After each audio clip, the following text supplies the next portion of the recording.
Esse podcast é apresentado por b9.com.br.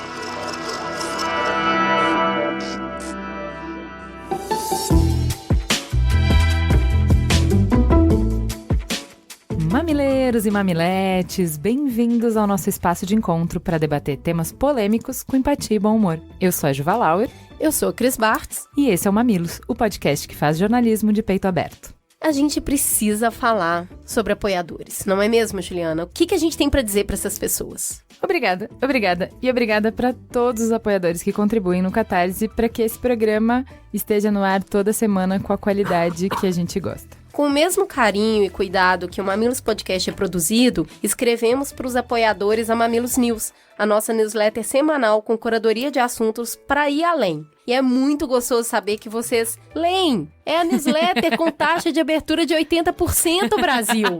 As pessoas olham esse número e falam, você tá mentindo, eu tenho que abrir e mostrar. E as pessoas falam, como assim? Mas olha, não é à toa. Olha o e-mail que a gente recebeu, conta aí. Eu comecei a ajudar o Mamilos por conta do podcast. Tinha uma sensação real de dever algo pra vocês pelo bem que vocês me fazem todas as semanas com seus áudios maravilhosos. E tendo condições de ajeitar o cafezinho por mês no orçamento, eu fiz. Pensava assim, newsletter eu já tenho várias, não é isso que eu tô procurando. Só que a cada semana que passa, vejo que vocês conseguiram, de novo. Agora, além de querer saber qual o tema eu vou aprofundar durante a semana, nas horas de trânsito que gasto em São Paulo, sábado de manhã, eu tenho que dedicar uns minutos pra leitura deliciosa da newsletter. O ponto alto dela pra mim é que além das notícias que me impactaram na semana, sempre tem outras que trazem coisas realmente novas que escuto falar pela primeira vez, normalmente curadas de fontes internacionais. É muito rico. Continuem sempre a buscar essas notícias interessantes que fazem a gente pensar, mas que não estão nas capas dos portais brasileiros. Também gosto das dicas de aplicativos, de ferramentas, etc. Já tenho uma pastinha para guardar newsletter e não descartar nunca mais. Só amor por vocês. Renata, muito obrigada por essa injeção de ânimo que a gente escreve isso com muito amor para todos os apoiadores. E você também pode receber esse carinho semanal na sua caixa de e-mail entrando no catarse.me/mamilos. Entra lá, apoia, paga o cafezinho e recebe essa news carinhosa. E vamos pro recadinho do Bradesco. A Mamilândia já sabe que o Bradesco tá de olho nos principais eventos de cultura e entretenimento do Brasil. Então não poderia deixar de ser o patrocinador do musical O Fantasma da Ópera, espetáculo mundialmente famoso que há 30 anos está em cartaz na Broadway e já foi visto por mais de 140 milhões de pessoas. É aquele lá mesmo. Você não sabe qual é a dessa história ou quer saber mais sobre ela? Olha que legal, o Bradesco chamou a Ana Paula Chongani para te mostrar o que rola por trás da cortina vermelha. Em uma microsérie em 5 vídeos, ela entrevista artistas, técnicos e mostra todos os bastidores da peça. Corre lá no YouTube do Bradesco que o episódio número 1 já tá no ar. Gente, que prazer dar moral pra Ana Paula Chongani no Mamilos, né? E ela entrevista muito bem. Teta, senta que lá vem polêmica. Vamos falar de educação. Educação é a panaceia para todos os males. É o remédio milagroso invocado a cada discussão de um problema estrutural brasileiro como a solução necessária e suficiente. Isso se resolve com educação. Quantas vezes a gente já ouviu esse mantra? Mas de que educação estamos falando? De acordo com a Constituição Brasileira, no artigo 205, a educação é um direito de todos e dever do Estado e da família, e tem como objetivo o pleno desenvolvimento da pessoa, seu preparo para o exercício da cidadania e sua qualificação para o trabalho. Mas então, como estamos nessa missão? No último século, a gente saiu de uma taxa de 65% de analfabetos no país para 10%. É uma conquista ainda mais considerável se a gente levar em conta que a população maior de 15 anos passou de 9 milhões para 144 milhões de pessoas nesse período. Outra importante conquista num país tão grande como o nosso é o acesso à educação. Segundo pesquisa do IBGE de 2013, 98% das crianças de 6 a 14 anos frequentam regularmente a escola. Só conseguimos resultados tão expressivos porque criamos um sistema educacional gigante. É gente para mais de metro. São 48 milhões de alunos. Isso representa 617 maracanãs lotados. A população inteira de todos os países escandinavos, aqueles que são frequentemente citados como exemplos de educação, não chega à metade da nossa população só de estudantes. Para atender esse contingente, nós temos 2,2 milhões de docentes. Se houvesse um país só com professores brasileiros, a população dele seria maior do que 94 países do mundo. Construímos 184 mil escolas, sendo que 78% delas são da rede pública. Mas apesar desses importantes passos, temos desafios ainda imensos. Somos a 9ª economia do mundo, porém no índice de PISA, que compara a educação entre diferentes países, ocupamos a posição 63. A cada 100 crianças, só metade sabe ler aos 8 ou 9 anos. 34% das nossas crianças de até 9 anos não sabem escrever palavras como pipoca. No fim do ensino fundamental, 66% das crianças não aprenderam português no nível adequado. E no fim do ensino médio, 92% não sabem matemática no nível adequado. Esses são apenas alguns dados que mostram que estamos muito longe de atingir o ambicioso ideal proposto pela Constituição. Com esse programa, a gente começa a entrar mais no que é o cerne da educação no Brasil para debater com seriedade e de peito aberto os desafios que temos pela frente. Começamos então hoje com um panorama geral. O nosso objetivo é fazer um diagnóstico de quais são os maiores desafios da educação no Brasil. E para nos ajudar nessa tarefa analítica, a gente trouxe 2 especialistas que se dedicam há décadas para compreender e transformar o cenário da educação no Brasil. Vamos começar falando da Inês. Bem-vinda, Inês. Obrigada pelo convite. Prazer. Se apresenta para nossa audiência dizendo quem é você na fila do pão. Eu tive uma trajetória na educação, desde professora, diretora de escola, diretora de regional de ensino aqui na Secretaria de Estado de São Paulo, e depois eu acabei indo para o Instituto Ayrton Senna, assumindo a parte de coordenação de programas de correção de fluxo, que é o que a gente tinha na época, né, para crianças que estão no mínimo 2 anos fora da idade. E atualmente eu trabalho com vários outros programas que foram sendo decorrentes, e um deles que a gente está com muita fé, né, no processo, é a questão da política de alfabetização, pensando em gestão de política de alfabetização. E como é que a gente pensa esse desenvolvimento pleno? O que significa um desenvolvimento pleno? E como é que a gente pode trabalhar junto às redes públicas? Então, a gente está muito voltado para a equipe pública, professores, diretores, gestores, Secretaria de Educação, porque, afinal, a questão da Constituição leva ao público a responsabilidade de estar trabalhando no desenvolvimento desses 48 milhões que você colocou aí de matrícula.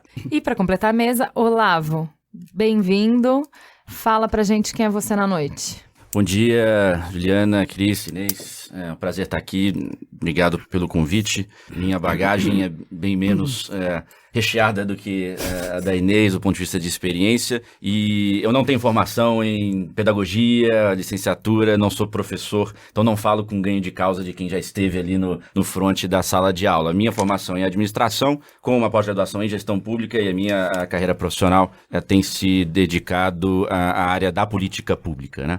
Tem uma passagem de pouco mais de 3 anos em governo, na Secretaria de Educação do Estado de São Paulo, e agora também há 3 anos no movimento Todos pela Educação, que é uma organização da sociedade civil sem fins lucrativos, que tem por objetivo maior contribuir para melhorar a qualidade da educação básica no país, né? A gente faz isso tanto do ponto de vista da comunicação, no sentido de tentar criar um senso de urgência para a importância de melhorarmos a qualidade da educação brasileira, e, de outro lado, uma perspectiva técnica, tentar contribuir com bons diagnósticos, boas propostas, principalmente em âmbito federal. Então, para começar, a gente tem aqui uma colocação para vocês de cenário de como essa conversa anda. Nos 2 últimos programas do Mamilo sobre educação, a gente falou de escola sem partido e educação à distância. 2 programas pautados por polêmica que acabaram mobilizando muito do debate público sobre o assunto. Sob a perspectiva técnica, existe muita polêmica no diagnóstico de quais são os nossos maiores desafios, e a gente queria saber a opinião de vocês.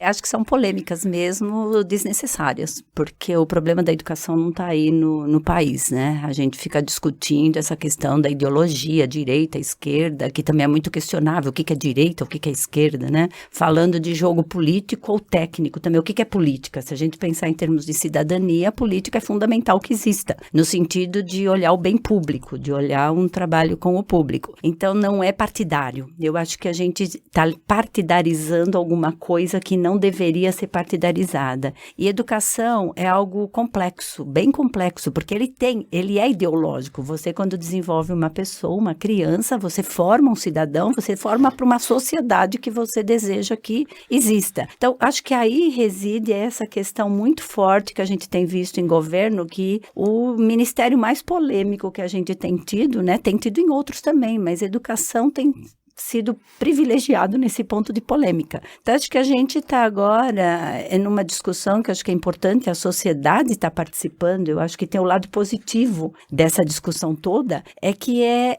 ajudar a sociedade a perceber qual é o foco realmente da educação, qual a importância da educação, e acho que a função, inclusive, do Mamilos está muito nesse sentido, de ir tirando aquilo que é supérfluo, aquilo que não é essencial, e vamos para aquilo que realmente interessa. Então, as discussões que você colocou, tipo escola sem partido, a gente está discutindo homeschooling, a gente está discutindo tirar a questão da ideologia, é algo assim importante, mas faz parte do ser humano ter posicionamentos. Então, não dá para você ser ascético em educação. Educação é alguma coisa que requer que exista um posicionamento, mas que se equilibre entre o que é desenvolvimento humano, que está pela socioemocional, pelo conhecimento, pela relação entre as pessoas, e o que exatamente impacta que isso aconteça. São, acho que, 2 principais pontos, remetendo à pergunta original, né? O primeiro, é muito importante que a gente não avance uma narrativa perigosa de que o cenário da educação é um cenário de terra arrasada. A Juliana fez um ótimo panorama sobre os dados, né, sobre o cenário atual da educação, e de fato a fotografia ainda é muito preocupante, né? Os dados estão aí para mostrar, mas na sua introdução fica muito claro que o filme não é tão ruim assim. A gente vem melhorando, né? E em alguns segmentos da educação básica a gente vem melhorando de maneira muito significativa. Isso não significa que, de novo, não temos problemas, temos muitos problemas. Mas é importante a gente tomar cuidado para não entrar numa narrativa perigosa de que o cenário é de terra arrasada, porque isso faz com que a gente perca um elemento central para melhorar a qualidade da educação em qualquer lugar no mundo, que é a continuidade, a progressividade, a evolução. Em educação, não tem nenhum sistema educacional no mundo que conseguiu mudar radicalmente a sua qualidade, fazendo uma revolução, destruindo tudo e colocando algo novo no lugar. Sempre é um processo de evolução. E nós temos, de novo, ainda que de maneira aquém do ponto de vista da velocidade, uma evolução importante em vários segmentos da educação brasileira. E aí eu colocaria um segundo elemento para dialogar com a pergunta sobre quais são os temas, né, importantes a serem discutidos, é que talvez nunca antes, né, no passado recente brasileiro, a gente tem tamanho consenso com relação a esses problemas que de fato devem ser enfrentados, né? O que não significa que não há debate. Acho que o debate está muito mais no como efetivamente desencadear e enfrentar esses problemas. Qual é a estratégia, né? Mas os problemas estão muito bem mapeados. O drama do atual cenário, que vem sendo colocado, infelizmente, pelo governo federal, é trazer problemas que não fazem parte desse consenso, né? Então, acho que ter esses 2 pontos em mente, que não é um cenário de terra arrasada, temos muito a comemorar, ainda que a gente tenha desafios, e de que há consensos importantes a respeito de quais devem ser os desafios a serem enfrentados, deveria ser o centro do debate para a gente melhorar de novo a qualidade da educação brasileira. Então vamos lá, vamos tentar, nosso objetivo aqui é tentar trazer a discussão que realmente importa e sair dessa espuma que nos impede de avançar. E a gente vai tentar estruturar isso falando de cada uma das partes da educação, começando com a educação infantil. Eu acho importante, se a gente vai falar de educação infantil, que a gente comece falando de quem que é essa responsabilidade, porque uma das confusões mais comuns, o que dificulta a gente de cobrar os políticos do que eles deveriam fazer, é que a gente nem entende quem que deveria fazer o quê. Então, quem é o ente responsável pela educação infantil? Acho que colocar a questão da responsabilidade dos entes da federação está muito claro, né, na legislação, como é que foi dividida essa responsabilidade. Então, você tem lá a educação infantil está na responsabilidade do município, como o ensino fundamental prioritariamente. E a complementaridade pelo Estado e o ensino médio pelo Estado. Só que, na medida que isso foi feito, a gente acabou pulverizando demais essa divisão com 5.560 municípios que nós temos. Então, se a gente pensar bem, nós temos praticamente que 5.560 sistemas, né, que nem todos são sistemas, mas são redes, e nós temos mais os estados e temos o federal. E essa questão da articulação entre eles é que ficou realmente meio manca, porque o município é mais frágil financeiramente, ele é mais frágil em recurso humano, ele é mais frágil em equipamentos, porque a maioria dos municípios brasileiros, cerca de 70%, tem 20 mil habitantes no máximo. Então, não é possível que ele consiga ter uma estrutura tão grande. E aí eu acho que a gente também dividiu o cidadão. Ele é do município ou ele é do estado? Então, quando a gente pensa nessa questão da federação, que foi uma divisão que a gente, optou na época da Constituição, a gente praticamente cortou a trajetória do processo educacional, porque nós deixamos, olha, esse você cuida, aquele eu cuido. Só que a criança, ela cresce. Educação básica, ela vai dos 4 aos 17. Então, se a criança começa em uma situação frágil, quando ela chega, se chegar ao ensino médio, que é a maior preocupação dos estados, ela chega fragilizada. Então, a gente precisaria ter a responsabilidade da creche, da pré-escola, está realmente com o município, mas não é exclusivamente do município. Acho que é isso que a gente precisa quebrar, inclusive na parte de financiamento, na parte de formação. O município não vai fazer formação para 10 professores, 8 professores, ele não vai construir uma creche de um desenho federal, porque esse é outro problema, um modelo de construção que atenda o Brasil inteiro.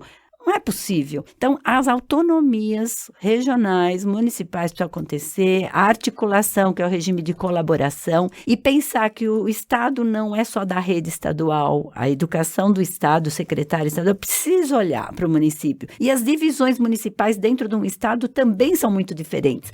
Então, acho que tentar chegar num consenso de necessidades, de ações, de atitudes, isso é fundamental para a gente não dizer, o culpado é o município, tá? Porque não tem um culpado e não tem um que vai fazer a solução, é o conjunto que vai ter sucesso. Olava, é interessante que isso é muito similar com um dos principais nós da segurança pública, porque também a articulação entre os 3 entes federativos é uma das maiores dificuldades que a gente tem para oferecer uma estratégia de segurança pública minimamente eficiente. Acho que segurança pública e educação estão numa categoria e saúde está em outra.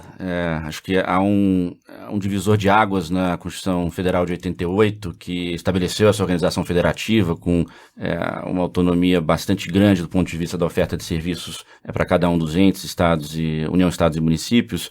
E na educação, isso de fato, como o ministro colocou, nunca foi bem resolvido do ponto de vista da articulação entre os entes, da responsabilização entre os entes e das atribuições, ainda que de fato, como o ministro colocou, a Constituição estabelece em grandes linhas a quem cabe o quê, você tem uma série de bolas divididas nessa oferta. Isso faz parte do conjunto aqui de desafios que a gente tem a enfrentar. Esse, inclusive, é um bom exemplo de um consenso no debate educacional amadurecido ao longo das últimas décadas, do ponto de vista de o que deve ser discutido, que é o regime de colaboração em educação. Como é que a gente tenta construir na educação, alguns pessoas chamam isso de Sistema Nacional de Educação, Sistema de Cooperação Federativa, que consiga articular a União, Estados e municípios em torno de um projeto comum voltado para a aprendizagem. Claro, tem um debate grande sobre como é que deve ser estruturado esse sistema, o que deve entrar, o que não deve entrar, como é que você não engessa tanto a criação de algo de novo análogo ao que o SUS estabelece do ponto de vista de atribuições claras entre os diferentes entes, mas esse é o debate que importa. E aí voltamos ao ponto original aqui da nossa conversa, do princípio da conversa, de que esse não é um tema que o governo federal tem colocado, né, no centro do debate. Esse é o maior problema. A gente não está debatendo aquilo que deveria ser debatido, perdendo tempo discutindo questões ou colocando energia em questões que são periféricas e que de fato não vão enfrentar os reais desafios. Posso só complementar uma coisa? Eu acho que na educação infantil tem uma questão muito séria entre o que é cuidar e o que é educar, pensando em termos formais. Sempre se olhou muito a creche como sendo o cuidado, e está muito na área da saúde, né? Está muito na área do social. Olhar para a primeira infância, que é o futuro, e todas as pesquisas mostram a importância de se investir na primeira infância, ela é determinante para você ter o sucesso. Fica uma situação muito difícil quando você tem precariedade desse olhar e você não tem uma política pública que realmente dê esse amparo a essa primeira infância. Então, quando a gente pensa que a criança aos 4 anos vai obrigatoriamente para a escola e que entra numa educação formal, você está pensando que ela já viveu a gestação e viveu os 3 primeiros anos. E como é que esses 3 primeiros anos foram olhados, que olharam essa criança integralmente? Essa criança ela é composta de vários fatores. Então, acho que além de pensar em educação, a educação também precisa ser pensada como uma questão intersetorial. Não só uma articulação entre entes da federação, mas uma articulação entre as secretarias que estão ali, porque você precisa ter o cuidado de saúde, você precisa ter o cuidado de recursos da família, você precisa ter uma creche ou uma pré-escola equipada para desenvolver integralmente essa criança, que é aí que acontece, né? Todo o desenvolvimento, as sinapses estão ali pegando fogo. Então, é uma coisa que a gente ainda não conseguiu pensar muito seriamente. Eu acho esse é um dos pontos muito fortes que precisaria ser enfrentado pela educação também. Juliana, acho que tem um ponto importante no que Inês está colocando sobre essas evidências a respeito do impacto do investimento em primeira infância, porque esse é mais um exemplo de um importante consenso que se construiu, não só no Brasil, mas mundialmente, né? Acho que no Brasil, quando a gente fala desse consenso maior que existe hoje, acho que por um lado há esse amadurecimento do debate, né? Mas por outro, há um avanço impressionante nas últimas décadas do ponto de vista da pesquisa educacional. As evidências daquilo que funciona melhor e daquilo que não funciona. E no Brasil, diferentemente de 20 anos atrás, ou até mesmo de 10 anos atrás, nós temos hoje redes de ensino que mostram quais são as variáveis-chave para, de fato, mudar a qualidade da educação brasileira. Então, a gente tem muita evidência sobre aquilo que deve ser foco da discussão, foco do debate, e primeira infância é um exemplo claro sobre isso. De novo, focar naquilo que, de fato, importa, e que existem evidências para respaldar essa discussão, é elemento central de um debate honesto do ponto de vista intelectual e que, de novo, se a gente fugir disso, a gente vai continuar perdendo tempo naquilo que não é importante.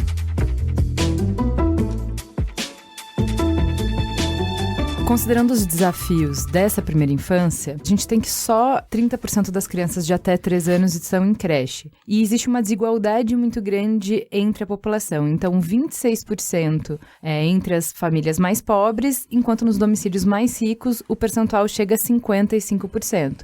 Então, o índice mostrando que existe uma demanda reprimida, e isso tá claro pra gente quando a gente vê as campanhas políticas que sempre o número de creche, aumentar o número de creche é uma promessa política muito forte. Então isso é uma demanda que impacta a vida das pessoas. Que estratégias que poderiam nos ajudar a garantir não só acesso, mas menos desigualdade no que é oferecido como ponto de partida para as nossas crianças, né? Considerando isso que a Inês falou, de que a gente tem 5.000 municípios, então você vai ter municípios que têm muito mais condição que municípios que são ricos e vão oferecer uma infraestrutura para a população, e uma série de outros municípios que têm bem menos recurso, tanto técnico quanto de investimento, e que vão oferecer, né, às vezes nem vão oferecer vaga para todas as pessoas que precisam, todas as crianças que precisam. Como é que a gente começa a responder esses desafios? Bom, vamos fazer uma troca aqui agora, então você comenta em cima do... Não tem problema. Olha, eu acho que parte do desafio da educação infantil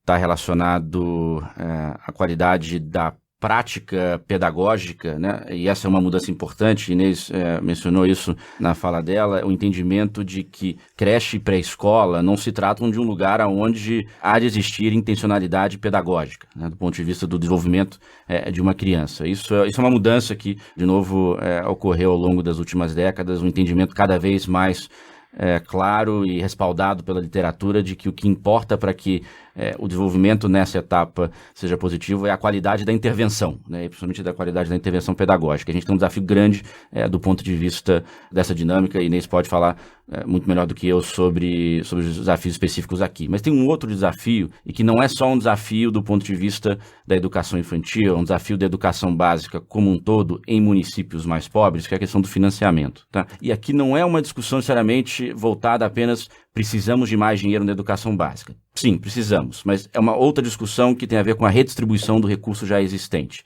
Aí que mora um tema muito importante que deveria estar no debate e só está entrando por força de lei, né, uma vez que vai vencer, que é a discussão sobre o Fundeb, que é o principal mecanismo de financiamento da educação básica, que redistribui recursos arrecadados em municípios e estados, é um fundo complementado pela União e que permite, de novo, que as redes tenham condições mínimas de ofertar a educação. O problema hoje é que há um descompasso entre as regiões de nível socioeconômico mais desafiadoras e que, portanto, necessitam de um esforço da política pública maior e o financiamento que essas regiões têm, né? Na maior parte dos casos hoje, os municípios mais desafiadores, de novo, do ponto de vista socioeconômico, são os que menos têm recurso para investir em educação, seja educação infantil, seja nas outras etapas. Então, essa é uma discussão, por exemplo, que desemboca no desafio aqui da qualidade da oferta da educação infantil, mas também, de novo, ela tem repercussões importantes em toda a educação básica. Há uma discussão importante acontecendo no Congresso aqui sobre o novo Fundeb.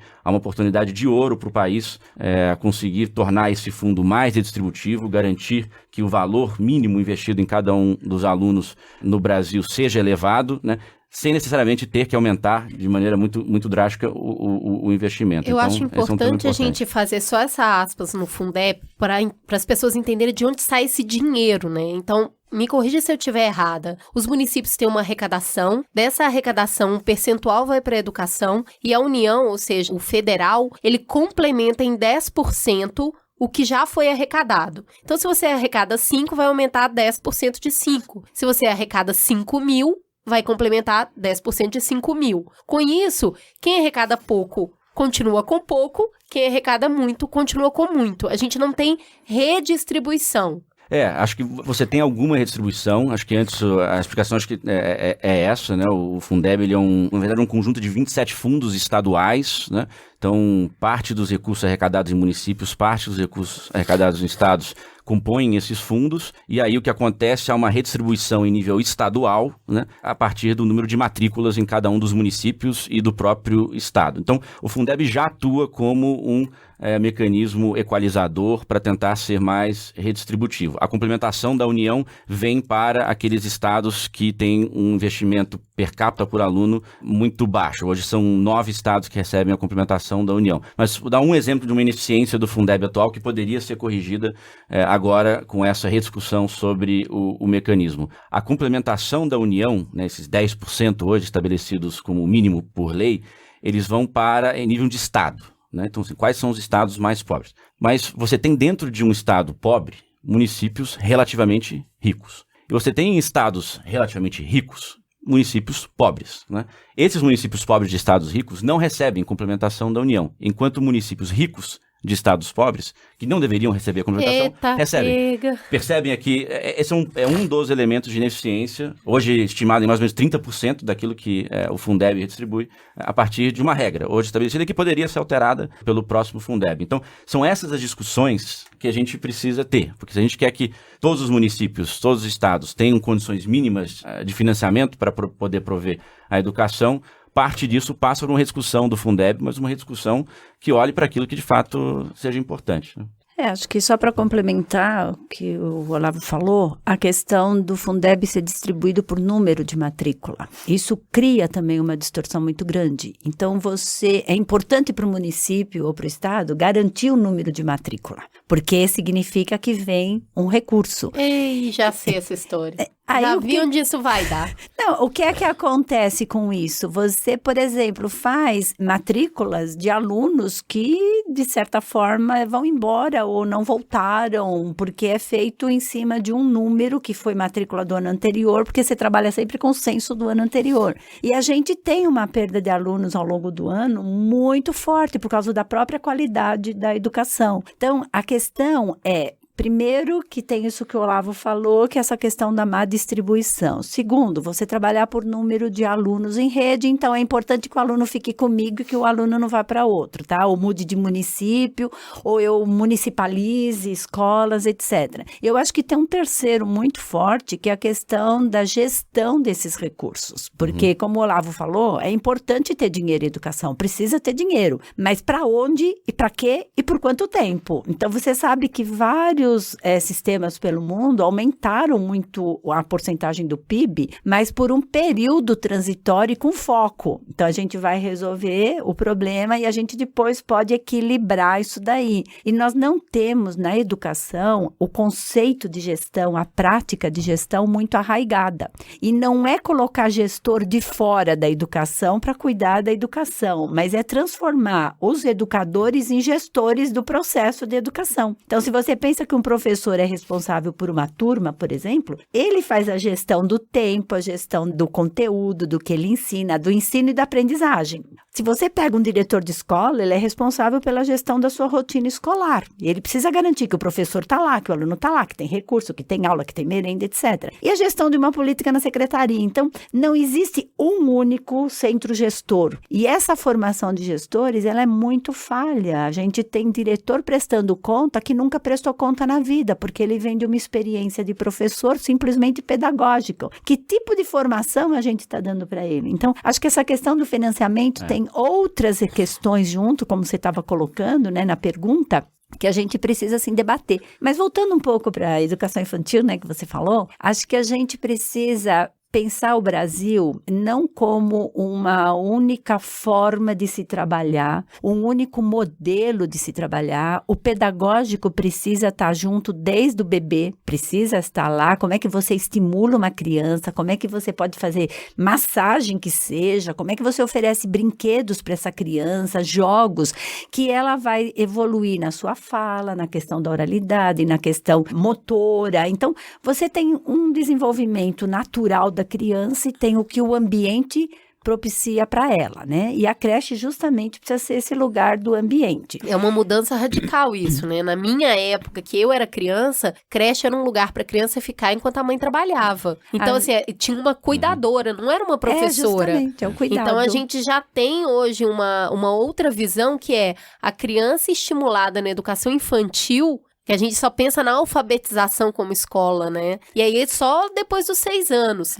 Quando a gente tá falando de creche, a gente já vem numa conversa mais madura que é, não, isso aqui já faz parte do processo de ensino e aprendizagem, quando eu coloco o pessoal qualificado para estímulos qualificados que vão melhorar essa educação infantil e receber um aluno no ensino básico já planificado, já preparado. Isso, porque você oferece uma leitura, por exemplo, você põe alguém lendo, alguém trabalhando com teatro, encenação com essa criança, você está desenvolvendo nela justamente o conhecimento da linguagem. Para a criança que vem de uma família que não tem esse hábito, que não tem uma formação, né, de educação formal, essa criança precisa mais do que o outro. É aí que você discute a equidade e não a igualdade. Então, você não pode pensar numa proposta que seja para o país inteiro. Essa proposta precisa ser discutida localmente para ver qual é melhor. Mas a gente tem algumas situações em que a mesma situação, por exemplo, que foi criada em saúde, né, pela doutora Zilda Arnes, de mandar as pessoas lá para pesar essa criança, acompanhar,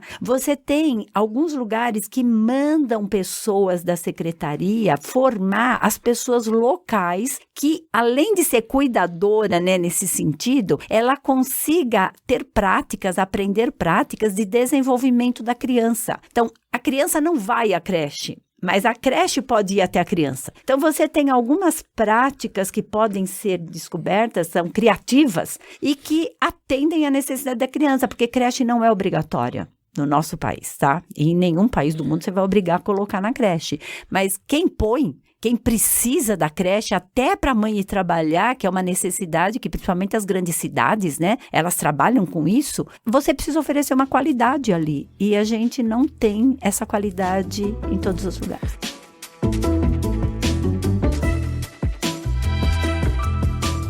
Vamos para o ensino fundamental, porque a gente com certeza poderia ficar um programa inteiro falando dessa primeira infância. Em todas as esferas, a discussão de uma perpassa todas as outras. Então, por exemplo, essa discussão de financiamento contribui para todas as outras esferas. Mas aqui, quando a gente vai para o ensino fundamental, a gente já começa a ir para uma outra camada. No ensino fundamental público, o número de crianças de até 8 anos que não conseguem identificar palavras com base em imagens, ou seja, é o mínimo da leitura, é maior que a população de Santos. O número de crianças de até 8 anos que não conseguem identificar a finalidade de texto simples é 2 vezes maior que a população da capital do Espírito Santo. Então, quando a gente vai para o ensino fundamental, a gente não está falando de problema de acesso, como a gente está falando na educação infantil, porque as crianças estão na escola, como eu falei naquela introdução, porém a gente tem um desafio de qualidade gigantesco. Eu queria que a gente discutisse um pouco que metodologias e tecnologias a gente pode trazer para o processo de ensino para contribuir para o aprendizado? Aqui nós temos,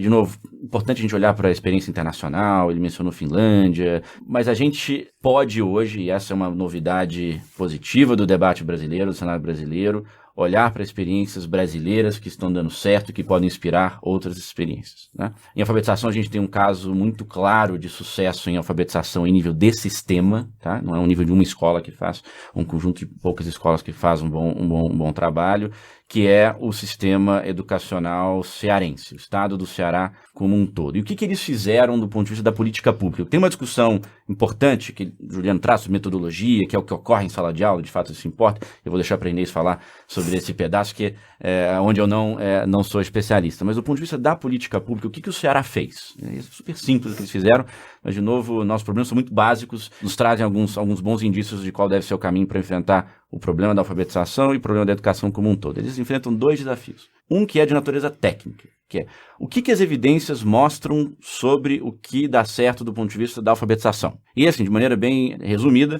ter objetivos muito claros de aprendizagem, o que cada aluno deve aprender durante o período de alfabetização, ter um currículo, né, que expresse isso de maneira muito, muito objetiva e muito concreta, ter bons materiais de apoio para o professor e para os alunos, ter um bom processo de avaliação da aprendizagem durante o processo, né, permitindo que o professor faça intervenções pedagógicas ao longo do ano, e um bom programa de formação e apoio aos professores em cima do currículo, em cima do material e atrelado a essa avaliação. Isso é o que é evidência hoje, mostra que é o núcleo duro do ponto de vista do qual é o pacote básico, entre aspas aqui, que qualquer sistema de educação deve se concentrar para melhorar a aprendizagem dos alunos. O Ceará fez isso muito bem, mas como é que eles fizeram isso? O Estado entendeu que ele precisaria entrar como um apoiador técnico dos seus municípios, são 184 municípios, que não tinham a capacidade instalada para fazer isso, que foi um tema que a gente falou lá no início. Então o Estado entrou como um apoiador técnico e financeiro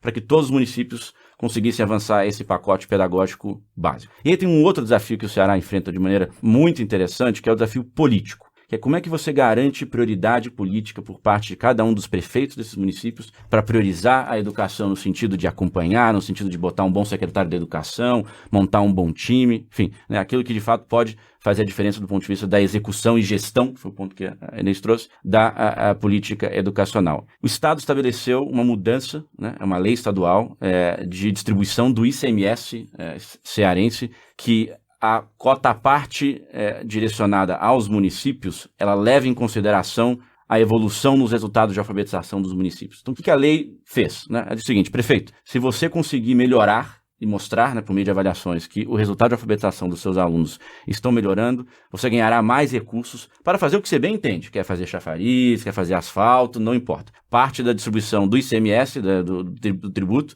estará associado ao resultado de alfabetização. Parece simples isso, mas isso fez uma profunda transformação na visão dos prefeitos cearenses no que diz respeito à priorização do tema educação e, nesse sentido, a alfabetização. Então, aqui está uma boa experiência brasileira que fez acontecer. Os resultados são para mostrar. O Ceará é um dos estados mais pobres do país, mas tem os melhores resultados de alfabetização, com baixíssima desigualdade. Então, assim, a diferença entre os resultados dos municípios é muito pequena, mas que mostra que, se você olhar para as evidências, entender que há um papel do Estado em apoiar seus municípios, entender que há um desafio político que precisa ser endereçado e pode ser endereçado de diferentes formas, como esse da distribuição do ICMS, a gente consegue melhores resultados. Não tem nada de muito sofisticado no que eu falei, não tem nada a ver com tecnologia nesse caso, e está aí de novo uma boa experiência que a gente precisaria se inspirar. Chegar no simples não é fácil, né? Porque a gente fica tentando reinventar a roda e, na verdade, as soluções podem estar muito mais próximas e elas podem, inclusive, vir de dentro. Então, eu acredito, o que eu li dessa experiência do Ceará, teve muito ouvir os gestores, a sala de aula e todo mundo que estava envolvido no processo para chegar a uma solução que já estava ali. Na linha do que o Olavo trouxe, a gente precisa ressaltar que o Ceará, e mais especificamente Sobral, que foi onde nasceu isso daí, em 1997, Sobral tinha 86% de distorção nos anos iniciais. De cada 10 alunos, 9 estavam fora da idade, com 2 anos no mínimo de distorção. Essa história da distorção é um dado que para mim era até novo, eu não sabia que isso era tão gritante. Para as pessoas entenderem um pouquinho o que é distorção escolar, explica pra gente. A distorção é considerada quando a criança ou jovem tem 2 anos, no mínimo, fora da idade esperada para a série. Então, se ele deve de ter 9 anos, por exemplo, no 4º ano, e ele está com 11, ele está com distorção idade série. Legal. 1 ano não é considerado distorção, porque dependendo do mês que ele nasceu, ele pode já entrar com a idade completa. Então, 1 ano não é distorção. Sobral tinha essa distorção absurda nos anos iniciais, em 97, quando a gente começou lá com ele, com o tal do Acelera Brasil, que ele foi um dos primeiros municípios a trabalhar com isso. O que a gente foi acompanhando Sobral foi um investimento muito forte em gestão, em escolha de diretor de escola, em garantia de professores. E quando eles foram tomando consciência que o problema estava na não alfabetização, eles tomaram uma medida em forma de política para atender todos os alunos e todas as escolas para alfabetizar. Que aí a gente volta para a questão da alfabetização. Eles, inclusive, gravavam leitura de aluno para poder saber como que esse aluno estava caminhando na fluência. E não houve uma interrupção. Eu acho que isso é muito importante. Foi uma política de perseverança, digamos assim, de persistência, independente de... Sobral tem uma peculiaridade muito forte em termos de política, né, de domínio político, mas independente disso, quem era secretário... Quem foi o prefeito atual, foi secretário de educação, eles foram para o Estado. E no Estado, eles levaram essa experiência de Sobral e deram continuidade a essa experiência. E hoje, eles estão buscando o tal do desenvolvimento pleno, que é a questão do socioemocional, para agregar. Então, eu acho que é um caso realmente a ser estudado. Eles estão com 9 de IDEB. Quando o máximo que está se prevendo é 10 e ninguém imaginou que alguém fosse chegar a isso nos anos iniciais. Agora, pensando em alfabetização, que a criança está emendando a pré-escola com o ensino fundamental. Eu acho que aí mora um perigo que a gente precisava cuidar muito para garantir a questão da alfabetização. Não interromper, não ser um salto de uma criança de 5 para 6 anos. Então, quando o ensino fundamental foi ampliado para 9 e tirou a pré-escola dos 6 anos e virou o 1º ano do ensino fundamental, se colocou uma responsabilidade para essa criança de estar alfabetizada aos 6 anos, quando ela tinha aos 7. Então, se você pensa a diferença de desenvolvimento de 5 para 6 anos, é uma coisa muito tênue, que não justifica que você coloque um peso. Então, a criança sai de um layout de sala de pré-escola e geralmente entra numa do ensino fundamental com uma carteira atrás da outra. Então, você tem uma mudança de tratamento, você tem uma mudança de espaço, você tem uma mudança de tempo e os jogos que são privilegiados, né, o lúdico privilegiado na pré-escola, ele não está tão privilegiado para a criança de 6, 7 anos. Então, olhar o que é previsto. Hoje a BNCC fala, por exemplo, na introdução dela, que a gente precisa olhar outras linguagens, que a gente precisa olhar cultura, que a gente precisa olhar essa criança pelo socioemocional. Trabalhar com isso da pré-escola para o ensino fundamental é super importante para você ter essa criança engajada. Agora, a gente está vivenciando uma experiência lá no Instituto com alfabetização nesse período do ciclo que o Olavo falou, que geralmente as escolas, as redes trabalham dos 6, 7, 8 anos, né? O que é estar alfabetizado aos 6, o que é estar aos 7, o que é estar aos 8. Então, embora o Plano Nacional fale 8, a BNCC fala em 7 e o decreto atual fala em 6, você pensa, bom, tudo bem, estar alfabetizado aos 6 significa saber isto, 7 e 8. Então, elas não são incompatíveis. Tá? Não tem uma briga entre essas 3 propostas. É só uma clareza do que significa isso. E a gente está lançando um recurso de usar, por exemplo, o pensamento científico, a lógica científica, na alfabetização. Então, a gente trabalha com essa visão do pensamento científico com o experimento e o professor usa o experimento para esse levantamento de hipótese, essa criatividade. Como é que você leva para a alfabetização? O meu filho foi alfabetizado assim, é completamente diferente do jeito que eu fui alfabetizada. É super difícil dos pais entenderem, porque a gente foge do tradicional. A gente não consegue ajudar, acompanhar, porque a gente não entende essa lógica, porque a gente não aprendeu assim. Mas uma vez que tive a oportunidade do professor explicar por que é assim, o que eles estão fazendo, é fascinante esse jeito de de alfabetizar. Você consegue que essa criança, ela vai trabalhar em grupo, ela vai...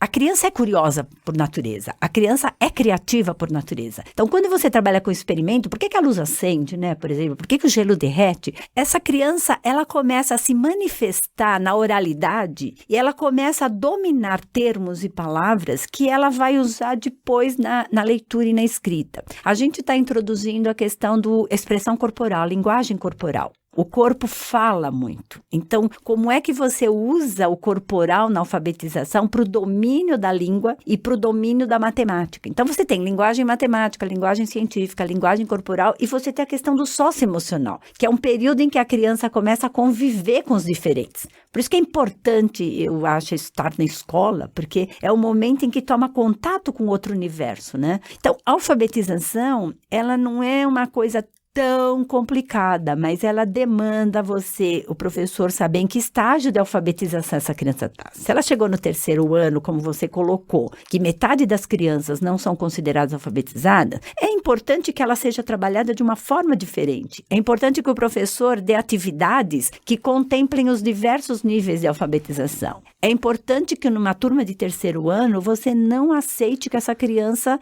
termine o 3º ano sem estar pronta para o 4º. Então, o problema não é terminar alfabetizada ao 3º, é estar pronta para enfrentar o 4º e 5º ano. Se ela não tiver, você vai chegar, por exemplo, o INAF coloca que você ainda tem 4% de analfabetos com ensino superior. 4% de analfabeto com ensino superior, como é que ele chegou lá? E 34% do ensino superior só proficiente na língua? Então, veja, a gente tem uma questão muito séria que é garantir o acesso.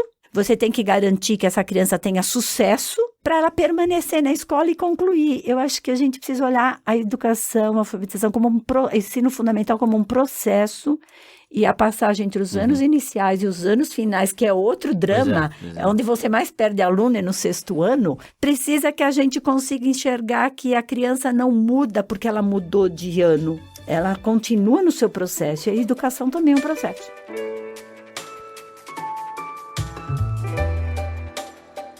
Para continuar na linha de conversa que você está trazendo, você está colocando uma complexidade na atenção que o professor vai dedicar para o aluno, que não é compatível, me parece, com os números que a gente tem de quantidade de criança por sala de aula, que não é compatível, por exemplo, esse nível de discussão pedagógica que você está falando, não me parece compatível com a formação continuada que os professores têm acesso nessa faixa etária, e que não é compatível até com a infraestrutura que os professores têm para oferecer. Então, por exemplo, como é a parte física das salas de aula para acolher essa multiplicidade de abordagens que você está falando? A linguagem corporal, por exemplo, né? Então, que livros que o professor tem, que espaços ele tem para aquelas crianças interagirem e tal. Como é que a gente faz essa melhoria de infraestrutura? A gente tem uma lógica de cobertor curto. O que faria mais diferença agora? Construir mais escolas ou investir mais nos professores? Destinar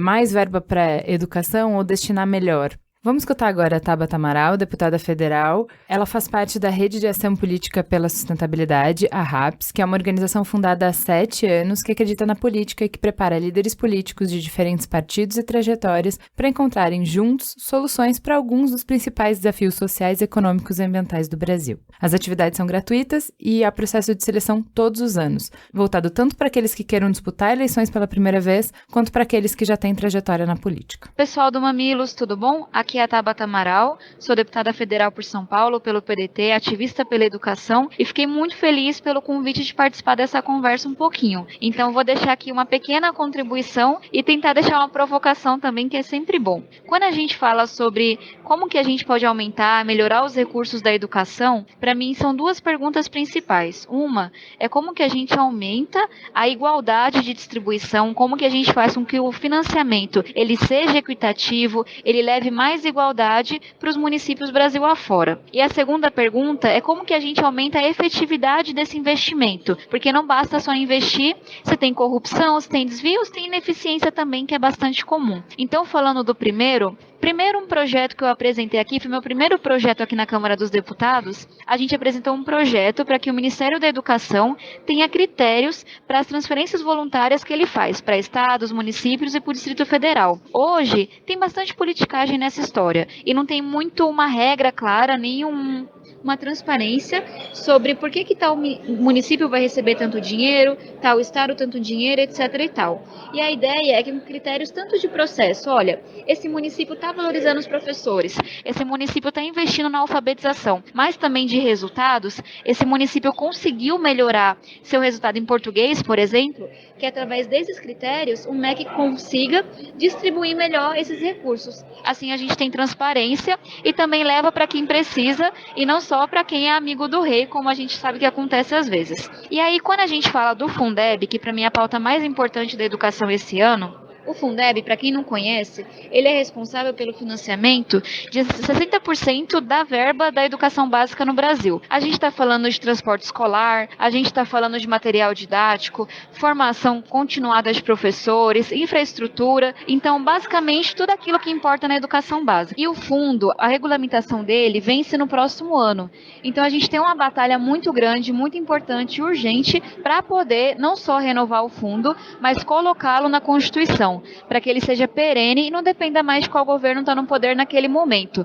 A gente também tem que trabalhar bastante para que ele seja mais redistributivo. Tem que mudar um pouco as regras para que cada vez mais municípios que mais precisam recebam mais financiamento. Para vocês terem uma ideia, hoje, mesmo com o Fundeb, que já melhorou em muita situação, tem municípios que recebem na ordem de grandeza de 50 vezes mais do que outros, financiamento por aluno. Então tem que redistribuir melhor. E aí tem um terceiro elemento que é muito importante, que a gente tem que aumentar a complementação da União. O que é isso? Hoje, a federação, o Brasil como um todo, vai lá e deposita um pouco de dinheiro para complementar aqueles municípios que não atingem o mínimo. Mas é muito pouco. E tem muito município subfinanciado, com menos de R$400 por mês por aluno para bancar tudo da educação. Então a gente tem que colocar na Constituição, tem que ser mais redistributivo, com uma complementação, uma participação maior da União. E agora, deixando a minha provocação, para mim é importante a gente falar também de efetividade, como que a gente torna esse investimento mais efetivo na ponta. E na minha opinião, e essa é uma provocação, eu acho que a gente tem que ter esse debate no Brasil, uma porcentagem acima, não é pegar do que a gente tem hoje, lutar por uma complementação, a participação um pouco maior da União, e uma pequena porcentagem disso a gente distribuir para municípios e estados comprometidos com a educação. Ou seja, da mesma forma que eu peço que o MEC faça as transferências voluntárias de acordo com alguns critérios, uma pequena porcentagem do Fundeb vai ser de acordo com alguns critérios. Vai ser para quem está investindo no professor, está investindo na alfabetização, está comprometido de fato com uma educação de qualidade, está conseguindo mostrar um resultado melhor em relação ao que tinha no passado. Então essa provocação que eu deixo para que a gente fale não apenas de equidade no financiamento, mas também de efetividade.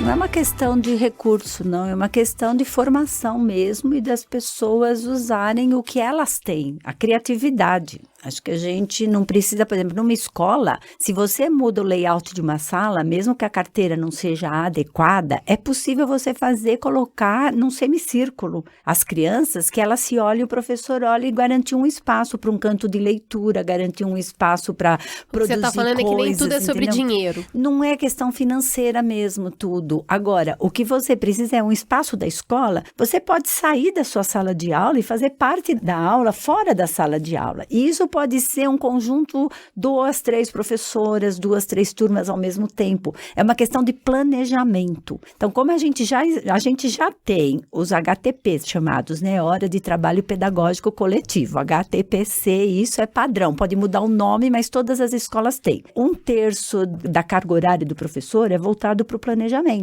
Então, já existe um momento onde deve haver um planejamento. A maioria das redes tem um coordenador pedagógico. O coordenador pedagógico é alguém que deve estar ajudando nessa questão. Então, existem algumas situações postas já para acontecer. E você tem muitos municípios, a gente trabalha com rede pública do Brasil inteiro, né? Você tem lugares muito pequenos que fazem um trabalho maravilhoso. E você tem lugar enorme que às vezes não faz, e não é uma questão de dinheiro. Por exemplo, formar um professor para alfabetizar. Esse professor precisa saber neurociência, como é que ocorre o processo de aquisição, por que você fala em consciência fonológica para essa criança poder adquirir, como é que você trabalha jogos, como é que você trabalha usando a matemática para, dentro da sala de aula, contar os passos, pôr em ordem, etc., a criança em ordem de tamanho. Então, se esse professor for bem formado, se ele tiver acesso a materiais diversos, se ele tiver acesso a como se processa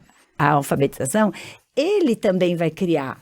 Agora, o que a gente está com problema é as universidades não formam alfabetizadores. As universidades não colocam professor na prática. Um diretor de escola chega lá sem estar preparado para ser diretor. Então, não é a questão financeira. O dinheiro, lógico que ajuda. Você pode comprar materiais maravilhosos, mas você consegue fazer isso, eu garanto que a gente faz, porque a gente tem feito isso ao longo dos anos em redes públicas, terem resultados fantásticos. Eu gostaria de corroborar com a sua visão, porque eu estudei numa escola pública muito carente há muito tempo atrás, apesar de ter essa pele boa.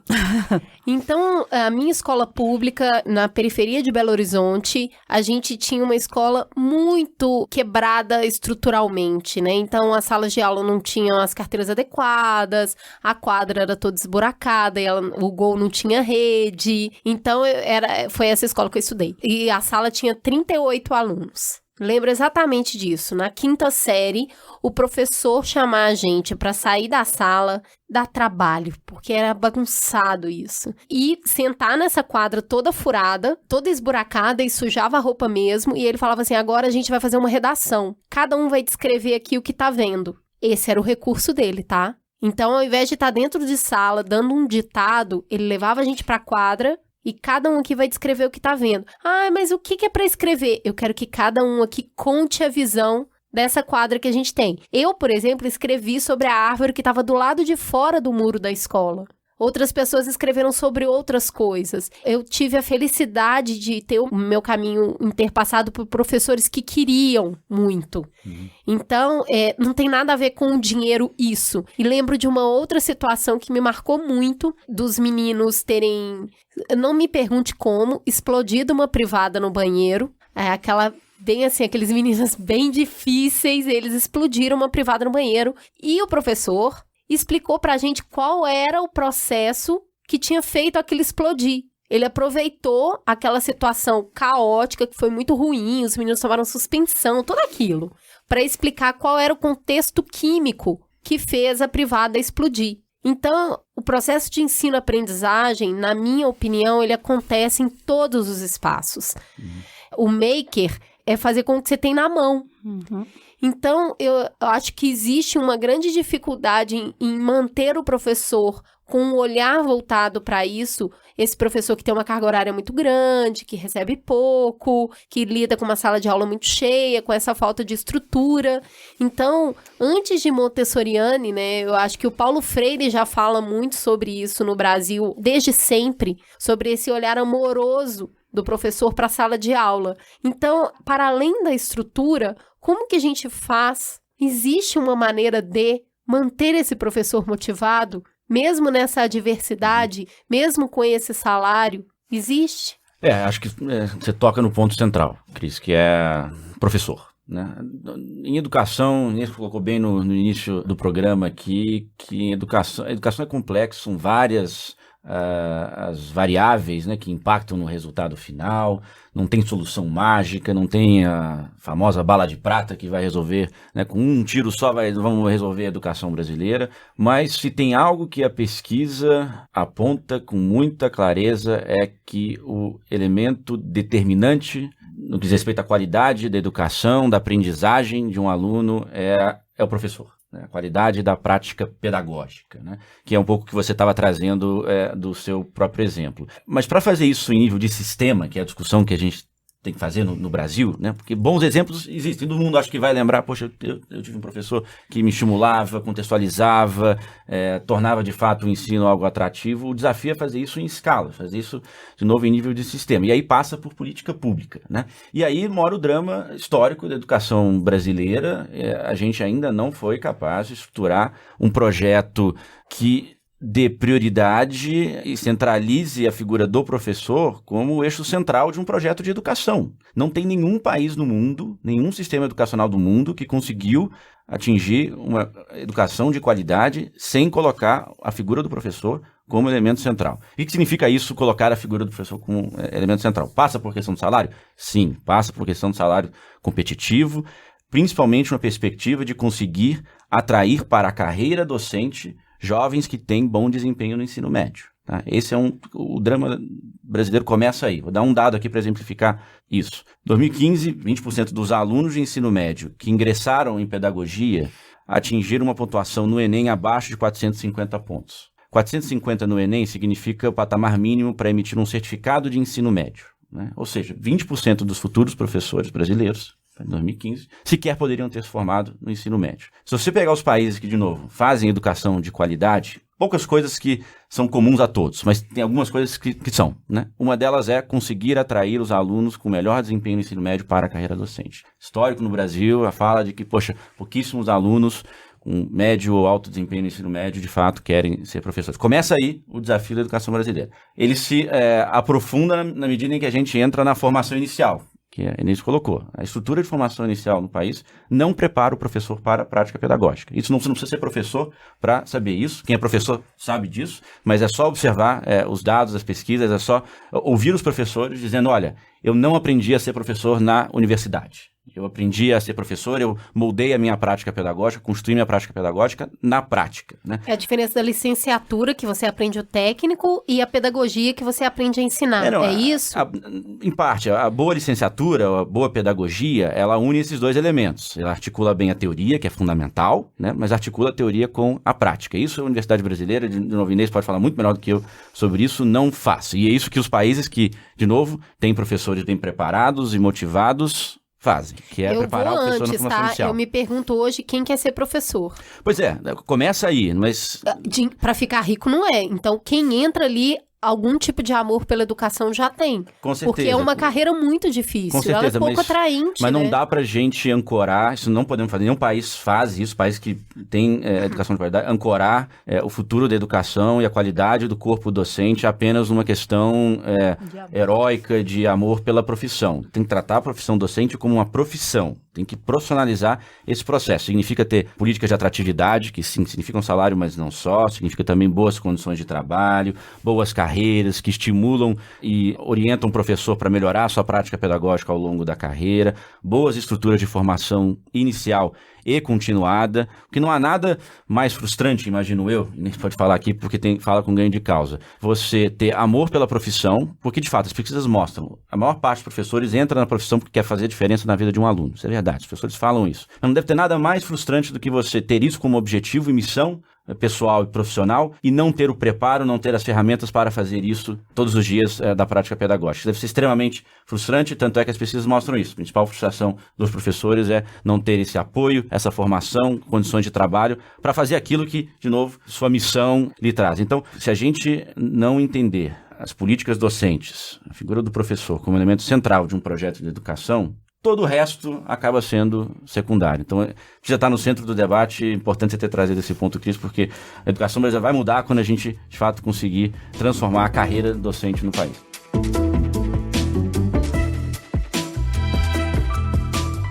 60% dos estudantes do terceiro ano do ensino médio não são capazes de interpretar corretamente um gráfico simples. É uma coisa até óbvia que se a gente veio com um problema na alfabetização, como é que a gente vai chegar no ensino médio, né? 3 em cada 10 jovens e adultos de 15 a 64 anos no país, 29% do total, o equivalente a 38 milhões de pessoas, são considerados analfabetos funcionais. Tá ruim, mesmo que a gente tenha aumentado o investimento em educação, há 10 anos a taxa de brasileiros considerados analfabetos funcionais está estagnada. Por que esses números são tão ruins? Uma parte você já colocou, né, que é uma questão de processo, que você vai acumulando a dificuldade. E fora ele não ter aprendido, você tem a questão da distorção muito forte. Quase 30% dos alunos do ensino médio estão fora da idade. Eles têm aquela distorção de no mínimo 2 anos. E muitos deles já saíram e estão buscando o retorno. Então, ele sabe que é importante para ele ter o estudo e principalmente ter um documento que ele estudou, que é o que o serviço está pedindo para ele. Só que aí a gente limita a capacidade produtiva dele. Então, mesmo que em educação não se goste de falar muito de produtividade, né? Porque parece que é uma questão de entrar no mercado, de capitalismo e etc e tal, mas as pessoas crescem e as pessoas vão precisar trabalhar. E a gente tem, o Brasil não aumentou sua produtividade, não só não aumentou a qualidade, a aprendizagem com o aumento do investimento, que se torna gasto na realidade e não investimento, mas também não aumentou a produtividade. Então, é lógico que o exemplo que ela deu da vida própria, seria muito legal ter uma quadra bacana, seria muito legal ter uma escola bonita, organizada, com laboratórios, etc. Isso significa que a gente provavelmente está colocando dinheiro em alguns pontos que não estão dando um retorno. Então, quando você chega no ensino médio, o aluno está buscando uma conexão com o universo que ele está vivendo fora da escola. E a gente não tem essa conexão muito clara. Então, o aluno chega, ele se desenvolve, ele está praticando lá, hoje nós temos uma outra linguagem de comunicação, né, pelas redes sociais, e ninguém escreve a palavra inteira, por exemplo. A gente tem uma outra linguagem rodando na mente, e ele vai lá e ele aprende algumas coisas que não vai ter muito sentido para a vida dele. Então, como é que a gente vai tornando mais atraente para esse jovem? Como é que a gente consegue mantê-lo na idade, que isso é fundamental? Se ele tem 17 anos no terceiro ano, é diferente dele estar lá com 21, 22. A perspectiva dele é outra. E como é que a gente consegue pensar nesse jovem de uma forma integral? Que tem que estar pensando desde os pequenininho, né? Desde os 4 anos. Só que na juventude o questionamento é muito maior, ele tem posicionamentos, ele tem desejos, ele tem projeto de vida. Aquele projeto muitas vezes não encaixa com o que a escola está colocando. Então, se ele tem uma falência dentro da escola, por exemplo, na aprendizagem, ele busca outros caminhos. Isso vai fazendo com que a gente vá tendo um problema no tecido social, porque você vai rompendo essa ligação com a própria vida, entendeu? A escola compartimentaliza o que a vida une, o que a vida integra. Eu acho que isso já nos chama.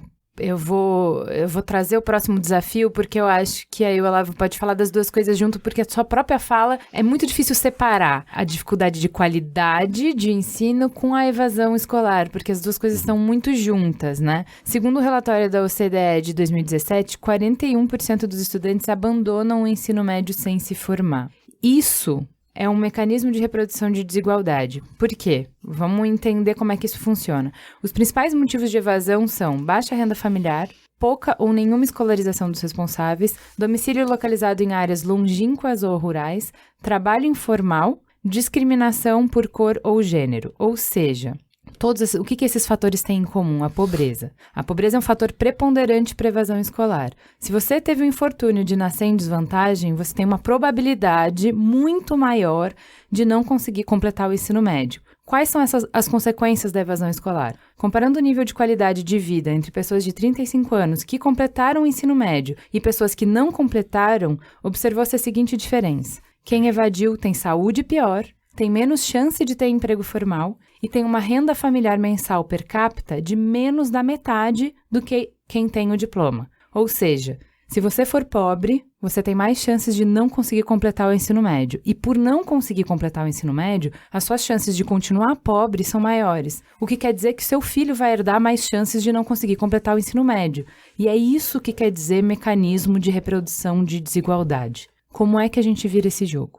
De fato, o desafio do ensino médio, ele não é só uma questão de baixos índices de aprendizagem, como você bem colocou, Juliana, há um desafio ainda enorme de evasão, né?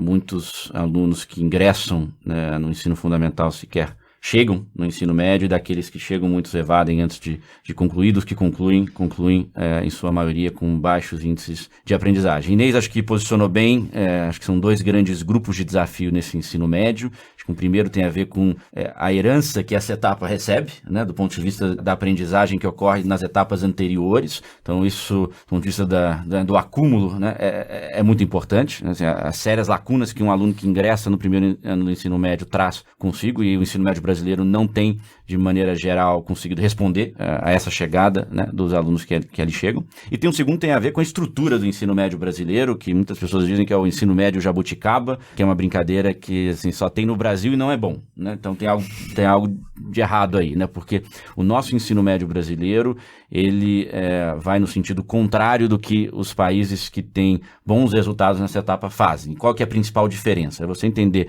esse momento do ensino médio como o momento em que o jovem começa a pensar nos seus próximos passos, né?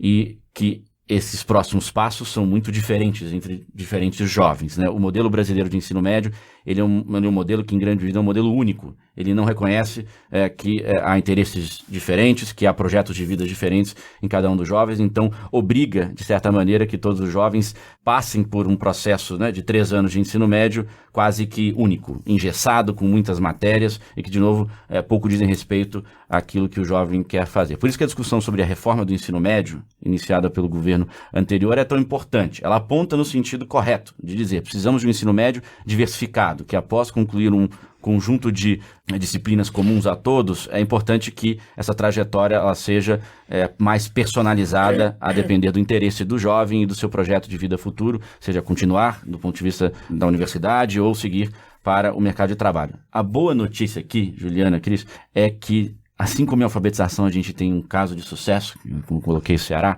a gente tem um excelente caso de sucesso no Brasil que concretiza muito do que Inês falou, que a gente precisa ter nesse ensino médio para enfrentar o desafio da evasão e do baixo índice de aprendizagem, que é o modelo pernambucano de ensino médio, né? É um modelo que já agora vigora há mais de 10 anos, passou por diferentes gestões políticas, daí a importância da continuidade, né, mesmo com trocas políticas. E o que esse modelo de ensino médio pernambucano faz? É um modelo de ensino médio em tempo integral, mas em que o tempo integral ele vem a reboque de um novo modelo. Não é mais tempo do mesmo modelo. É um novo modelo pedagógico que, reconhece que eu preciso no primeiro ano de um amplo programa de reforço, mais do que reforço, de recuperação escolar. Se eu não fizer isso, eu não consigo dar continuidade nos estudos. Segundo, eu preciso fazer com que o jovem participe dessa etapa. É o famoso protagonismo juvenil, que é muito falado, mas pouco aplicado. O modelo de escola pernambucano traz isso para o centro do currículo. Traz a questão do projeto de vida. O aluno entra na escola,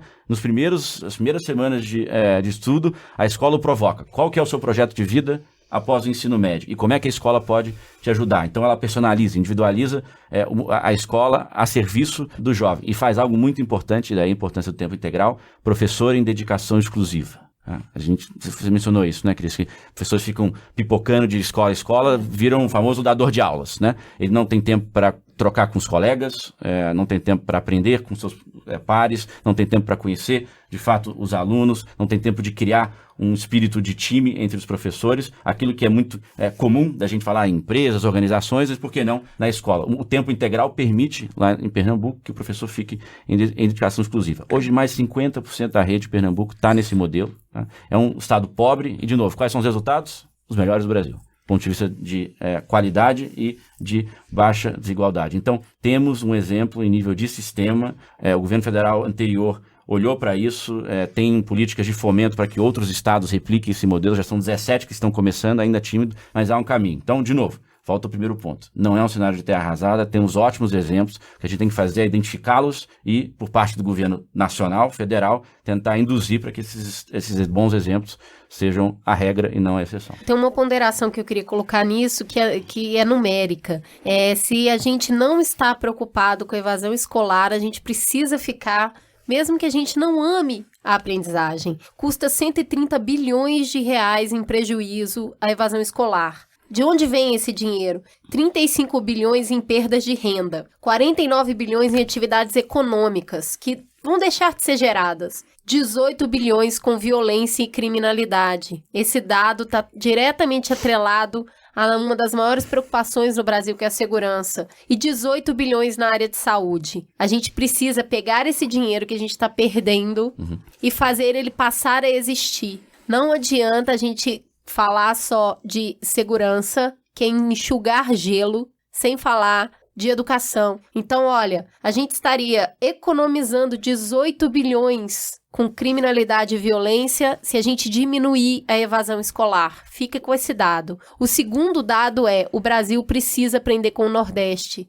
De novo, a gente está aqui falando disso. São Paulo precisa aprender com o Nordeste. A gente sempre olha para fora e vai fazer benchmark, olhando as soluções de educação nos outros lugares do mundo. Porque a gente tem uma coisa muito de vira-lata, que o que a gente faz aqui não é bom. E a gente tem, dentro da nossa própria realidade, ótimos exemplos de como fazer e a gente precisa replicar. Então, mais do que olhar os países escandinavos, Pernambuco e Ceará tá aqui do lado, né? Mais fácil, eu acho. E eu acho também, assim, importante que nada do que a gente falou, o programa inteiro, a gente falou de várias coisas, estão complexas, né? Falar de estruturação do financiamento, falar de gestão, falar de plano de formação e de carreira de professor, falar de metodologia para a gente manter o jovem interessado e aprendendo melhor, metodologia de alfabetização. São várias camadas, depende de não só do professor, não só do gestor público, não só da família, a gente precisa do engajamento da sociedade inteira. Então, nada do que vocês falaram aqui é simples, porém, nada do que foi falado nesse programa inteiro é polêmico. Nada disso é um debate ideológico que vai nos deixar inflamado. Exatamente como o Olavo falou no início da conversa, a gente tem muitos pontos que já são consenso. E eu acho que volta para o nosso programa de segurança pública, que é, se a gente tem problemas muito profundos, é uma dor que está nos impedindo quase de cumprir nossas funções básicas. A educação dói na gente. Então, por que a gente não faz o que é consenso já? Vamos começar pelo que é consenso, depois a gente passa para essas discussões que, como a Inês mesmo falou, ok, é digno que se tenham grandes debates ideológicos na educação. Isso é verdade. Isso sempre vai existir. Não é querer dizer que não existe ideologia e que esse debate ideológico não é importante. Claro que ele é. Mas por agora, nesse momento, tem muito que a gente pode fazer que é pragmático, né? Todo mundo concorda. Não tem discordância nisso. Bora trabalhar, né, gente? Eu acho que é isso, sabe? Vamos fazer, bora fazendo. Bora fazendo, que temos muito pra fazer. E eu saio desse programa com uma sensação. Eu não sei se falta dinheiro, tá? Eu saio com essa provocação aqui. Eu não sei se falta dinheiro, porque primeiro eu preciso entender onde eu tô gastando, como eu tô gastando, e a partir do momento que eu usar bem o que eu tenho, aí eu posso entender se eu preciso de mais ou não. Hoje, do jeito que a gente tá, com 5,7% do PIB investido em educação, e a gente tem uma recomendação internacional que seja 6, 7% do PIB, acho que a gente precisa olhar para o dinheiro que a gente tem, entender como que a gente está gastando, trabalhar na formação desse gestor desse dinheiro para ele ser melhor trabalhado. Aí a gente tem maturidade para falar, ó, tá vendo? Gastamos tudo direitinho e ainda assim tá faltando. Ah, então legal, eu vou pegar e colocar. Como a gente estava falando aqui, se 30% dos recursos são gastos de maneira ineficiente, se eu aumento os recursos, eu tenho ainda 30% gasto de maneira ineficiente. Então, acho que tem que estancar ali uma hemorragia, que é o gasto incorreto, para então a gente entender onde que a gente precisa realmente colocar mais dinheiro. Cris, só para complementar o que você está falando, se você pensa que você começa a educação básica com 14 milhões ali no ensino fundamental e você tem 8 no ensino médio estagnado, você tem uma pirâmide e você não tem um cilindro, digamos assim. Você vai perdendo esses alunos. Se você computar que o aluno leva 2, 3 anos para fazer você aumenta nesse cálculo que você está fazendo pelo simples Fundeb, tá? Quanto que você colocou para não ter o resultado. Isso. Então, se você chegar com 90% dos alunos não tendo dominado no ensino médio, você multiplica os anos que esse aluno ficou na escola para ele chegar lá. Chegou, mas ele chegou sem saber. E que você pode, trabalhando o individual desse aluno tendo essas metodologias, né, colaborativas, ativas, ou que você olha aluno por aluno, né, onde você coloca o aluno como protagonista também da sua aprendizagem, você consegue romper essa questão do transgeracional, que é o que a gente está falando. Se ele nasce numa determinada família, ele está praticamente destinado a permanecer da mesma forma. E a gente sabe que, pelo próprio estudo do INAF, né, com adultos dos 15 aos 64 anos, o aluno que é determinado, que é resiliente, ele rompe essa barreira. Então, se dentro da escola você traz esse aluno como gestor do seu processo, da sua vida, que ele tem um projeto e ele se dedique para aquele projeto, ele consegue romper a história da família. Então, não adianta só ele saber ler, escrever, fazer cálculos, ele precisa também desenvolver algumas competências que são as tais socioemocionais, para ele poder também estar estruturado para enfrentar a vida. Aí você consegue romper isso. Então, se o pai ou a mãe é analfabeto, ele tem uma grande chance de continuar essa situação. Mas se investir também nessa proximidade entre família e escola, investir nessa parte do socioemocional, ele pode, ao longo da vida, superar essa situação. E acho que a gente está assim, nós não temos engenheiros no número suficiente, nós não temos matemáticos no número suficiente, que são disciplinas que trabalham muito pela questão da tecnologia. Por que a gente não tem? Porque culturalmente se fala que isso é difícil, que não é para todos. Gente, se a escola trabalhar bem isso, a gente consegue mudar também a trajetória. A luz que acende aqui para mim é que, não sei, felizmente ou infelizmente, a gente é pobre e corrupto, mas eu tô achando que a gente ainda é mais ineficiente. Então, eu saio pensando que se a gente trabalha a eficiência, inclusive são bons passos para ser menos corrupto e trabalhar mais o dinheiro, né? Ter mais dinheiro. E ser menos pobre, né? E ser menos pobre. Mais equidade, né? A gente tem que ficar por aqui. A gente ainda tinha na pauta uma conversa sobre ensino superior, que vai ficar para os próximos capítulos. A nossa ideia é, nos próximos programas, começar a pegar cada um desses desafios e ter conversas mais profundas sobre cada um deles. A gente levantou aqui muitos aspectos que precisam ser melhor trabalhados.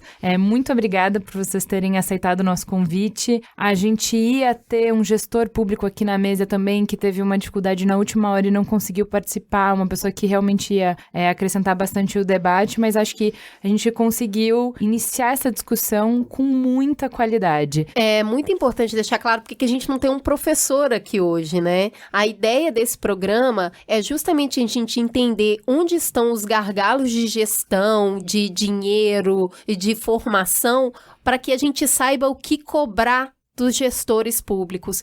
A percepção que a gente tem hoje é que, como a gente só conheceu uma lista de desejos e não um planejamento, se fosse para ter um planejamento, o que ele deveria ter? Porque hoje está difícil até saber o que cobrar, por onde começar. E a gente não pode fazer isso com o professor. A cobrança não tem que ir para cima dele. Então, a gente entende que nesse primeiro momento que a gente está traçando um cenário da educação e para onde os planejamentos nessa área deveriam ir, a gente precisa conversar com quem realmente pode ir lá e efetivar mudanças no plano político da educação. Vamos então pro farol aceso? Farol aceso. Vamos pro farol aceso? Inês, o que você indica pra gente? Eu não vou indicar nada de educação diretamente, não, porque a gente falou muito em educação, nenhum livro técnico, nada. Eu acho que o professor precisa abrir muito, o educador abrir muito a parte cultural, se envolver. E eu venho da área de história, né? Então, eu gosto muito de um autor chamado Ken Follett. Amo. Ele tem uma equipe enorme de pesquisadores e ele cruza muito bem história com a parte do romance. Os Pilares da Terra, eu recomendaria. Ele tem uma série depois em sequência. Eu acho que vale a pena ler para a gente ter uma visão da evolução do mercado, da burguesia, das discussões de poder. Indico. É um dos meus livros preferidos da vida inteira. Eu amo Ken Follett. Eu também. Olha, eu vou deixar, se me permitem, 2 sugestões. Uma primeira é para quem quiser explorar mais essa discussão que a gente teve hoje sobre consensos, políticas educacionais que devem ser priorizadas. O Todos pela Educação coordenou um trabalho no ano passado chamado Educação Já, um documento mais ou menos de uns 80 páginas, mas, de novo, quem quiser explorar mais essa discussão que a gente teve aqui hoje, é um documento que congrega aí a visão de diferentes especialistas e traz ali quais são os principais consensos e as medidas que precisam ser avançadas. Então, só dá um Google Todos pela Educação, Educação Já, que esse documento ele aparece ali com as primeiras buscas. E a sugestão tem relação com educação, tem relação com conhecimento, mas um filme muito bom que vale a pena assistir recentemente, que é O Menino que Descobriu o Vento, sobre uma história super inspiradora de um rapaz africano. Tem a ver com energia eólica, mas, de novo, tem a ver com educação, tem a ver com a importância do conhecimento, mas a importância do conhecimento para a gente poder não só mudar a vida de cada um dos indivíduos, né? Não só a importância do conhecimento do ponto de vista individual e pessoal, mas como ferramenta para o desenvolvimento de uma sociedade, né? Acho que o filme ilustra muito bem isso, a partir de uma experiência muito inspiradora e emocionante de um rapaz africano. Então, essa é a dica. E você, Cris? Eu vou indicar um livro de poesia chamado Pedagogia do Oprimido, do Paulo Freire, porque para mim é mais ou menos isso que ele faz. Eu fiz pedagogia, né? Eu fiz uma pós-graduação em pedagogia, em docência no ensino superior, e me apaixonei por Paulo Freire nessa oportunidade, e até hoje estamos juntos. Ele está sempre presente nas minhas falas, porque eu realmente admiro muito, e nesse livro ele fala sobre a pedagogia como uma ferramenta de relacionamento entre professores, alunos e sociedade, e eu levo isso para a vida. Eu acho que não é um livro sobre educação, é um livro sobre relacionamento, então vale muito a pena. E inspirada aqui no Olavo, eu acabei lembrando de um filme muito lindo que eu assisti na Netflix também. O nome dele é O Aluno, é sobre um queniano, a gente tá falando de distorção, né? É um queniano de 84 anos que resolveu que ele queria aprender a ler e escrever, e ele foi para a escola primária sentar com os alunos de 5, 6, 7 anos. É baseado numa história real. Esse queniano chamado Muraj, ele tá no Guinness Book como a pessoa mais velha do mundo a ser alfabetizado na educação primária, e é uma história muito bonita sobre o amor sobre o aprender. E a gente tá falando aqui muito de formação e de economia, e é óbvio, todo mundo tem que trabalhar e pagar os boletos, e quem estuda tem melhores oportunidades no mercado de trabalho, mas eu acredito muito no estudo sobre o amor da aprendizagem. Estudar e ir para a escola pelo amor de aprender. E esse amor te leva para novos lugares que, consequentemente, se transforma em carreira, se transforma em dinheiro, mas o amor pelo aprender, ele presente no ser humano, é o que abre a nossa porta do conhecimento, da mudança social e de uma vida mais amorosa em sociedade. Esse filme, O Aluno, tá na Netflix, assistam, é um filme para sair com o coração bem quentinho. E você, Ju? A minha dica é um curso, uma consultoria de imagem pra gente usar a beleza não como uma obrigação, mas como uma coisa a nosso favor. E eu tô indicando porque eu já fiz. Adivinha quem fez também? Eu. Vocês conhecem a Fê Guedes do Beleza Pra Quem? O Mamilos que a gente fez justamente para questionar isso. A Fê foi a pessoa que me ajudou a ter ferramenta. Se hoje você está vendo essa cara maquiada, eu aprendi com Fê Guedes. A não ver a maquiagem como uma obrigação e não ver isso como uma coisa muito difícil e muito chata. Obrigatória. Então era assim, ela me ajudou a ter uma ferramenta que fosse prática e que não fosse uma máscara, mas que me revelasse. Eu acho que isso foi super importante pra mim, por isso que eu tô trazendo pra vocês, porque eu acho que o jeito que a gente se apresenta pro mundo pode nos deixar mais seguras, mais pronta pra enfrentar o desafio. Eu me sinto melhor, a gente falou muito nesse programa Beleza Pra Quem sobre isso, né? Sobre quanto a mesma ferramenta pode te oprimir ou pode te dar asas. No meu caso do curso, a Fê, ela me explicou e me orientou na minha alegria que eu sempre tive de pintar a cara. e fazer disso uma ferramenta com diversão, mas também com consciência. Então foi super, super válido. O curso, então, que ela tá oferecendo agora tem 12 aulas, eu, no caso, fiz só uma. Então, esse curso tem 12 aulas. Ensina sobre construção de arquétipo, maquiagem na prática real. Tem um guia para comprar os produtos, ela fez esse guia para mim. Isso salva vidas. Você para de gastar com maquiagem, porque realmente você compra certo. E na minha, pelo menos, dura um monte. Para cada aula, você vai receber um PDF completo e a Fê vai fazer 6 lives durante o curso para responder perguntas dos participantes. O mais bacana é que esse curso acontece, olha só, no Instagram, ou seja, ouvintes de todo o Brasil podem participar. É muito legal isso, cara. É um formato inovador da plataforma. Só quem tiver matriculado que vai ter acesso a esse conteúdo dentro do perfil. Tô achando o Fê Guedes muito tecnológica. Muito maker.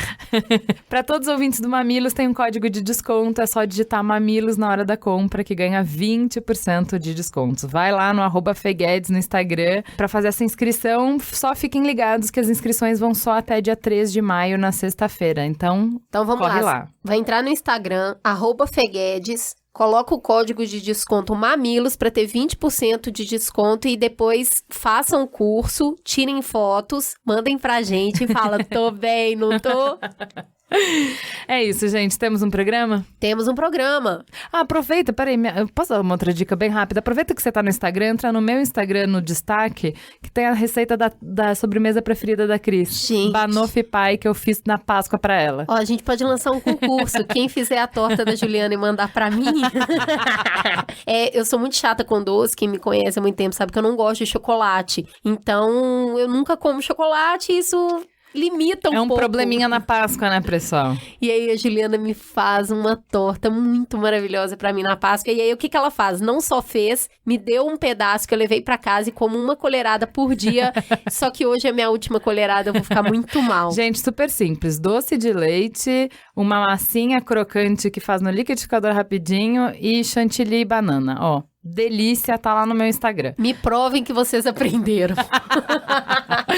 É isso, galera. Temos um programa? Temos um programa. Fica gostosa a sensação de mais um Mamilos no Ar. Vamos falar com os ouvintes agora? Fala que te escuto. Gente, aconteceu um beijo para muito engraçado. Ontem na escola da Nina, uma mãe, eu tava na secretaria, uma mãe, dá pra pedir Momento Faustão aqui? E eu, pode. Daí ela me abraçou e tal, e ela falou assim, eu sei que vocês escutam muito, mas vocês mudaram a minha vida. E ela quase chorou e eu quase chorei. Nos abraçamos. Gente, nunca fica velho isso, tá? Nunca deixa de ser emocionante, pode. Só que ela não me deu o nome dela. Então, tô aqui te abraçando virtualmente. Mãe da escola das crianças. E eu queria mandar um beijo pra Dani Beires, que tinha uma reunião agendada comigo e na oportunidade ela não pôde, a reunião aconteceu porque tinham outras pessoas, ela não pôde estar presente, eu fiquei sabendo que ela ficou muito chateada. Dani, não fica porque a gente vai se encontrar ainda, tá bom? Beijo. Então vamos lá para falar que eu discuto? No e-mail você pode escrever pra gente no mamilos@b9.com.br e a Paloma escreveu. Ela disse: adorei o programa e os convidados, a presença do Rico e seus comentários foram ainda mais especiais pra mim. A questão é que eu me identifiquei muito com o episódio. E eu sou psicóloga clínica. Aí eu amo, gente, melhores ouvintes. Tudo que vocês falaram sobre a correria, sobre viver do que ama, a família duvidar se a gente vai dar conta de manter o padrão de vida, também faz parte da minha realidade. Alguém lucrar com o meu trabalho sem ser eu? Se eu bobear, poderia acontecer comigo também. Em relação aos músicos, vocês alertaram sobre os direitos autorais. No caso de psicólogos clínicos, são os convênios médicos, que pagam de R$ 8 a R$ 33 por sessão de terapia e exigem uma produtividade enorme. Aí entra outro convidado falando sobre ter que dar uns não bem dado e sustentar isso. Ficar tranquila depois. É muita exploração. Então, se você procurar uma profissional da psicologia e ela não atender o seu convênio, não fiquem bravos. Saber que tem mais gente lutando para trabalhar com o que acredita e passando pelos mesmos perrengues me ajuda a continuar. Um beijo e parabéns por mais esse programa e até a próxima. Segura essa marimba que é esse complemento de conteúdo que vem a seguir, enviado pelo Ruli. Para falar de música, senti que faltou abordar um segmento muito importante, o compositor. Como ganham dinheiro, como trabalham, como chegam nos grandes nomes da música, onde vivem, do que se alimentam? Vou completar 40 anos em 2019. Comecei a estudar com 7 e nunca pensei em trabalhar com música. Música era hobby, arte, tinha um lugar muito especial na minha vida e eu tinha medo de misturá-lo com trabalho e contaminar minha relação. Tive